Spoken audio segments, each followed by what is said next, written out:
Bismillah. Adam sentit poindre dans ces quelques mots un tel chagrin qu'il en fut ébranlé. Comment pouvez-vous imaginer une chose pareille se récria-t-il alors que Kézé venait d'exprimer exactement ce qu'il s'apprêtait à lui dire. La tension érigeait un mur presque palpable entre eux deux. Si je suis rentré aujourd'hui, reprit-il, c'est parce que je me soucie de vous, et je me soucie aussi de votre avenir. Vous êtes une femme formidable, et j'espère que vous rencontrerez un homme qui vous mérite. Kézé fit un pas vers lui, puis un autre, s'avançant presque à le toucher, et dit d'une voix nouée.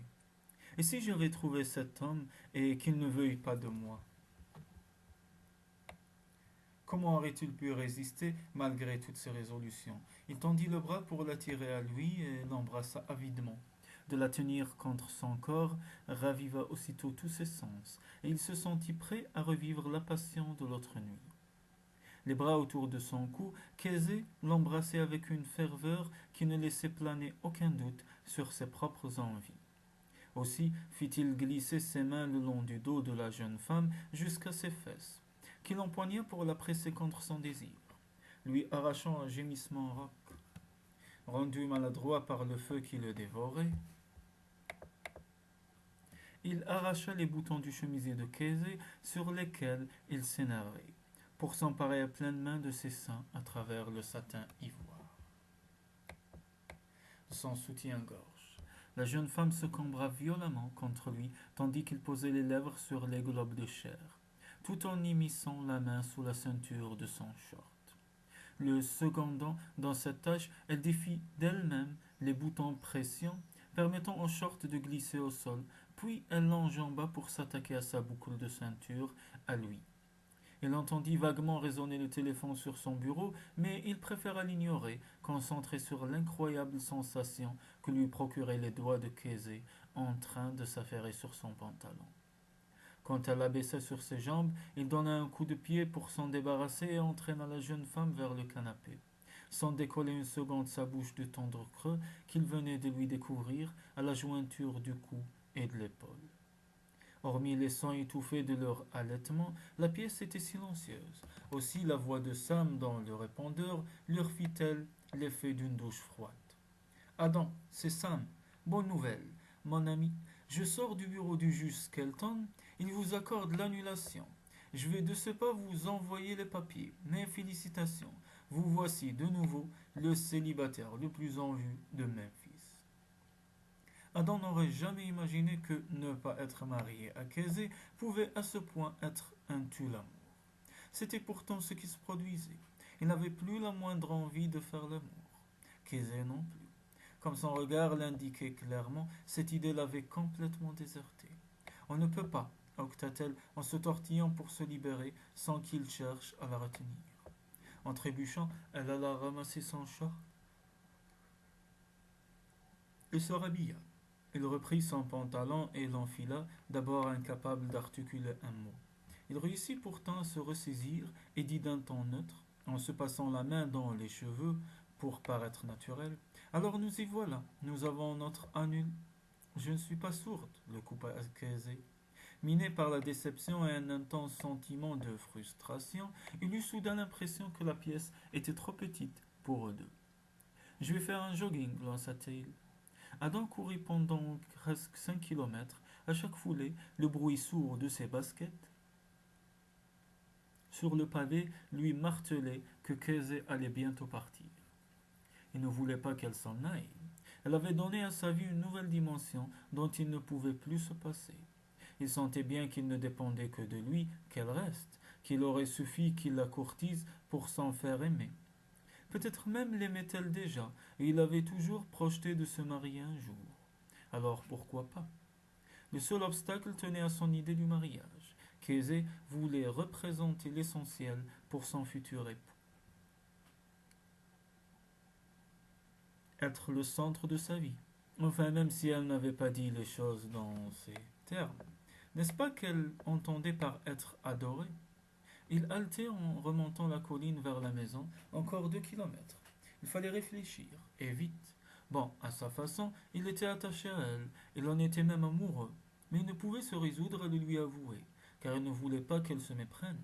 Cela n'avait rien à voir avec l'adoration qu'elle recherchait. Son désir d'elle était si violent que c'en était effrayant. Il voulait passer du temps avec elle et il voulait lui faire des enfants. Avant que Sam ne lui en parle, il n'avait jamais envisagé cette éventualité. Et alors? Quelque chose au fond de lui s'attendrissait déjà à l'idée d'avoir un enfant, un fils, avoir la chance d'être père, un père différent du sien, avoir la chance de guérir les blessures de son enfance, de réparer le schéma familial des Carmichael. Réparer. Ah bravo, se morigéna-t-il en tournant au coin de sa rue. Voilà qu'il commençait à s'exprimer comme Kesey. La maison n'était plus à quelques centaines de mètres, il se força à se concentrer sur les détails pratiques. Comme l'avait expliqué Sam, un enfant serait la preuve que leur mariage était consommé et représenterait un atout pour l'avenir. Il ne se sentait pourtant pas prêt à troquer son indépendance contre le genre de lien émotionnel que Casey réclamait. Oui, mais il se trompait. Peut-être était-elle capable d'évoluer comme lui l'avait fait. Aujourd'hui, son empressement à faire l'amour avec lui, alors qu'elle savait que leur relation arrivait à son terme, alors même qu'il lui avait seriné qu'il n'avait aucun avenir. Cela suggérait qu'elle avait acquis une vision de l'amour plus réaliste qu'il ne l'avait supposé. Peut-être ferait-il mieux de jouer carte sur table et tâcher de déterminer comment ils pouvaient accorder leur violon pour faire de leur mariage une réussite. Le lendemain, au réveil, il fallut 2 secondes à Casey pour identifier l'origine du sentiment d'angoisse qui l'étreignait. Contemplant la chambre au mobilier luxueux, elle réalisa soudain que cet endroit était très rapidement devenu son foyer. Mais tout était fini. Rien ne la retenait plus ici. Quelle bénédiction que l'appel de Sam soit arrivé avant qu'Adam et elle n'aient refait l'amour. Hier après-midi, cela aurait rendu les choses tellement plus difficiles encore. Cette annulation allait dénouer les derniers liens ambigus qui les unissaient. Il ne resterait plus qu'un seul problème, son cœur brisé, et cela ne se résoudrait pas facilement, en tout cas pas tant qu'elle resterait ici. Elle descendit exprès plus tard que d'habitude pour le petit déjeuner, mais eut la surprise de trouver Adam encore à table, perdu dans ses pensées. Levant la tête, il lui adressa un sourire mécanique que contredisait la noirceur de son regard. Voulez-vous vous joindre à moi demanda-t-il, comme s'il s'adressait à une inconnue. Elle se versa des céréales et remercia d'un signe de tête son ex-mari qui lui versait une tasse de thé brûlant. Elle mangea en silence, sentant peser sur elle le regard inquisiteur d'Adam. Vite écœurée, elle repoussa son bol à moitié plein. Cela fit l'effet d'un détonateur. Pouvons-nous parler lui lança aussitôt Adam. Bien sûr, répondit-elle, en se demandant quelle autre formalité il y avait à remplir. Il s'éclaircit la gorge, ce qui signifiait qu'il était nerveux. Cela va peut-être vous paraître bizarre, commença-t-il, mais puisque nous ne sommes plus mariés, voudriez-vous m'épouser? Vous plaisantez, répliqua-t-elle, repoussant la vague d'espoir qui montait en elle. Non, Adam était visiblement sérieux. Mais il avait plutôt la tête d'un homme à qui l'on va arracher une dent que celle d'un homme sur le point de se marier. Encore moins celle d'un homme amoureux. Mais encore, fit-elle d'un ton circonspect, je comprends votre réserve. Elle est tout à fait naturelle, répondit-il, donnant l'impression qu'il s'apprêtait à lui servir une argumentation mûrement préparée. Voilà, nous nous entendons très bien, j'aime passer du temps avec vous, nous fonctionnons très bien sur le plan physique, vous êtes une épouse formidable, et je suis certain que vous ferez une mère merveilleuse. Qu'en dites-vous? On pourrait se remarier sans que personne sache que notre première union a été annulée. Elle eut un petit sourire navré. Non seulement c'est très pratique, répliqua-t-elle, désabusée, mais ça colle en plus parfaitement avec le testament de votre père. Adam secoua la tête, apparemment vexé par ce résumé prosaïque de la situation. Je suis sûr de gagner contre le testament. Il ne s'agit pas de ça, mais c'est que j'ai de l'affection pour vous, beaucoup d'affection. On pourrait partager une vie agréable. De l'affection. C'est exactement ce qu'elle ressentait pour Joe. 5 semaines auparavant, elle était prête à en rabattre, à ne plus exiger qu'on l'adore, mais pourrait-elle se satisfaire de cette affection qu'Adam lui offrait? alors qu'elle se consumait d'amour pour lui. Et puis Héloïse vous aime, ajouta-t-il. Une autre manière de lui rappeler, s'il en était besoin, que ce n'était pas son cas. Mais cela lui rappelait aussi qu'Héloïse, elle, n'avait jamais abdiqué l'exigence de l'amour absolu. Se versant distraitement du sucre, alors qu'elle préférait son thé nature, elle s'absorba dans la contemplation du liquide doré, tout en le remuant avec sa cuillère. Nous pourrions avoir des enfants, dit Adam. Je devine que ça vous plairait. Elle se figea. Sam dit qu'avoir un bébé serait d'une grande utilité. Pour gagner au tribunal, expliqua-t-il, si nous le désirons, il peut demander au juge de retarder sa décision. Avoir un enfant serait le meilleur argument pour prouver notre engagement et l'authenticité de notre mariage, n'est-ce pas? Il se pencha en travers de la table pour lui attraper la main. Qu'aisé, marions-nous et faisons un bébé, dit-il avec un sourire désarmant. Adam, souffla-t-elle, la voix tremblante, tout en retirant sa main, je ne peux pas avoir d'enfant. Même si elle le savait depuis longtemps, le lui apprendre dans de telles circonstances se révélait atrocement douloureux. Qu'est-ce que vous voulez dire par je ne peux pas demanda-t-il après un long moment de silence. À la suite d'une péritonite que j'ai eue petite fille, une infection dans le bas-ventre m'a endommagé les trompes. Les médecins ont dit que je ne pourrais jamais faire d'enfant, expliqua-t-elle en cherchant ses mots avec difficulté. Cela répond-il à votre question? Ma chérie, je suis vraiment désolé, déclara Adam avec tant de tendresse qu'elle sentit les larmes lui monter aux yeux. Il fit le tour de la table pour s'asseoir à ses côtés. Ma pauvre chérie, murmura-t-il en lui repoussant doucement une mèche de cheveux derrière l'oreille. Je ne sais pas quoi te dire. Le cœur de Kesey bondit. Dis-moi que tu m'aimes quand même. Mais autant souhaiter que son problème de stérilité s'évanouisse comme par enchantement. Le regard d'Adam, derrière son apparente gentillesse, trahissait la gêne et pire encore, une froide distance. Le regardant droit dans les yeux pour être sûr qu'il comprenait bien ce qu'elle disait, elle enfonça le dernier clou du cercueil. Alors si tu veux un enfant, désolé, ce ne sera pas avec moi. À son absence totale de réaction, elle comprit qu'il laissait tomber. Elle comprenait que, malgré son désir de l'épouser, il avait été prêt, même sans en prendre conscience, à s'investir émotionnellement et affectivement.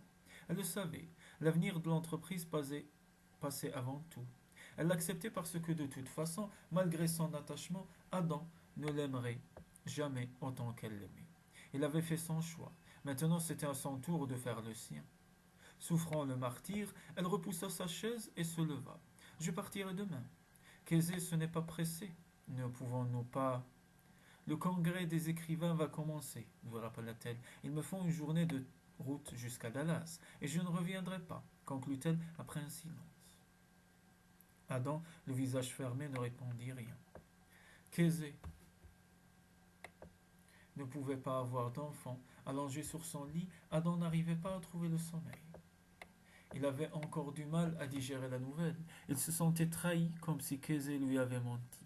Elle savait pourtant que c'était injuste, qu'il n'avait pas le droit de lui en vouloir, mais elle l'avait entraîné à prendre une décision capitale, celle de l'épouser, et cela en dépit du bon sens et de toutes ses convictions, sans lui révéler la seule chose propre à le faire reculer.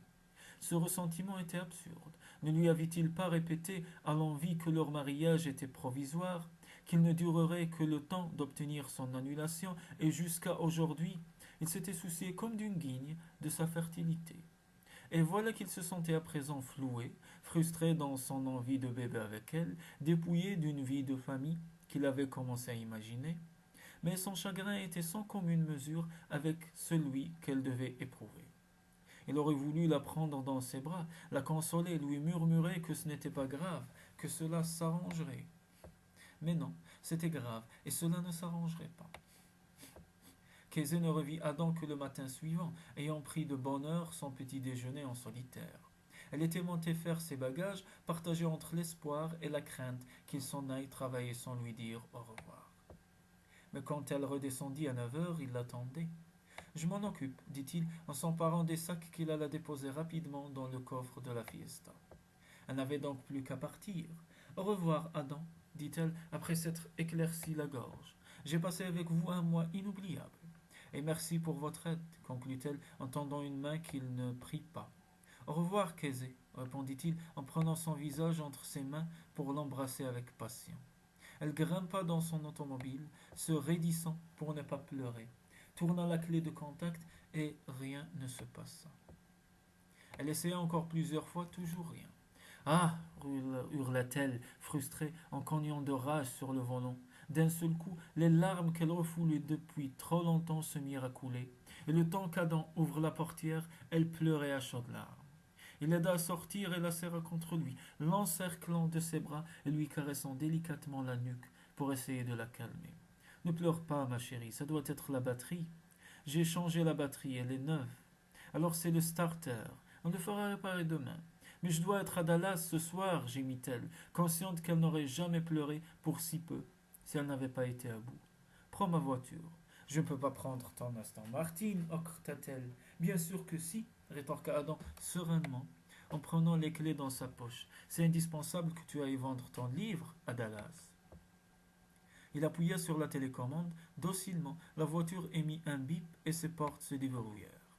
Tandis qu'elle essuyait ses larmes et se mouchait, Adam ôta les sacs de la fiesta pour les charger dans l'Aston Martin, avant de lui entendre les clés.